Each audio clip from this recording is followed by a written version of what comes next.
Before the break, we got some great tips on how to dress up our furry friends for some Halloween fun. We might think they're absolutely adorable in their costumes, but how adorable do they feel in them? ATR took a couple of costumes and a couple of pups and put them to the test.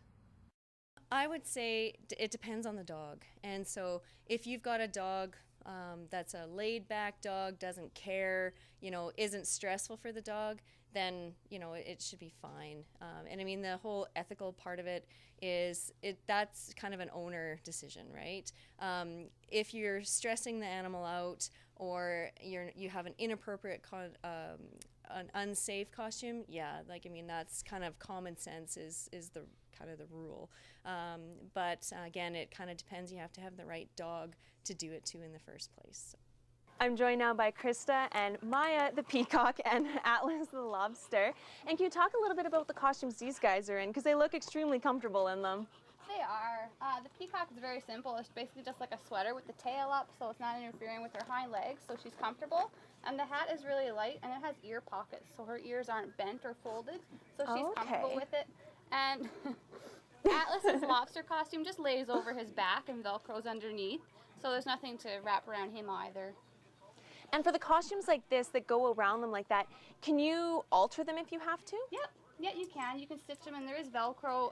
If it is a bit loose under the belly, you can do it up tighter. And they are really stretchy, and they're actually foam lined, so they should help stick to the coat a little bit. Because they seem to really like, especially Atlas, seems to be really liking being dressed up for Halloween. Is that something that you guys see a lot of here? A lot, yeah, a lot. Mostly a lot more with the smaller dogs because you can carry them. But the bigger dogs, a lot of people are starting to get into that too. Like Maya, she is a medium to large size dog. She will be dressed up this year and she will be going out. And there are a lot of costumes for your big dogs and your little dogs too. So when you're taking your dogs out, what are some of the tips that you have as far as safety for them and for everyone else? The main thing I like to think of is the leashes. A lot of dogs are used with the flexi leashes now. If you do use a flexi leash, make sure it's locked so your dog isn't running around, because there are crowded people. You don't want to trip a child or get your dog tangled in somebody. So that is one of the biggest things. And you can get costumes with reflective pieces on them now. If you don't have a light or a reflective leash, definitely look at something like that. And when people are coming in looking for costumes for their pets, what are some advice that you would give them? Again, just know your dog. I know Maya's comfortable with everything. Atlas is really playful, so the lobster costume isn't going to be a good choice for him. He keeps trying to play with the feet. But there are so many to choose from, and they can come in and try them on. So whichever one works for their dog. The little, hot dog costumes for the little, like the wiener dogs, and so there's lots of cute costumes. Reverse Dalmatian black labs with white spots. That's an easy, pretty safe costume. So I mean, there's lots of great costumes. You go online, there's thousands of costumes. They just have to be non-constricting, making sure that they're visual, that there's nothing on them that the dog will eat or eat the whole costume. That's a concern. So it's all coming down to common sense, having the right pet, the right costume that's a safe costume, non-toxic materials, and no paints or dyes that are non-toxic. You don't want to put anything on your pet's fur that they will lick off that's toxic. You get a vomiting dog. And so just being generally safe. What you wouldn't put on a kid, you wouldn't put on a dog. So now that we have our furry friends dressed, how do we keep them safe during Halloween?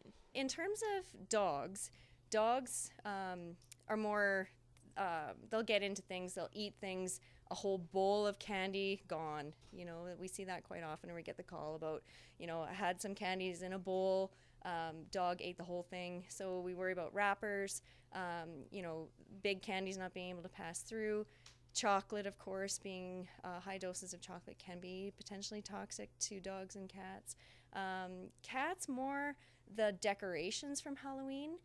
Dogs and cats can both eat the decorations. As an example, the little spiders on the little hanging things, very enticing for a cat. I've had cats eat those. They don't come out. We end up having to take them out. And so just be very careful when you're leaving things like that dangling and you're not home. All of a sudden you've got a vomiting cat. Could be something as easy as it ate the plastic spider.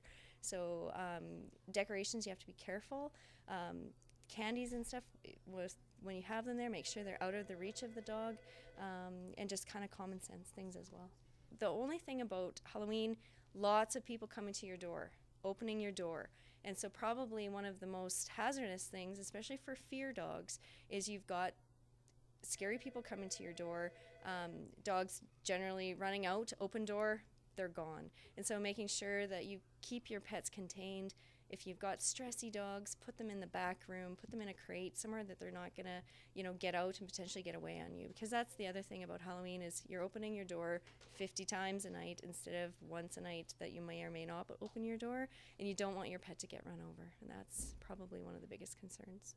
Well, that's all the time we have for tonight. I hope you enjoyed our Halloween pet guide. Questions, comments, or story ideas can be sent to me at aroundtheregion@newcap.ca, through our Facebook or our Twitter account. I'm Kayla Buchanan. Thanks for watching Around the Region, and have a great evening.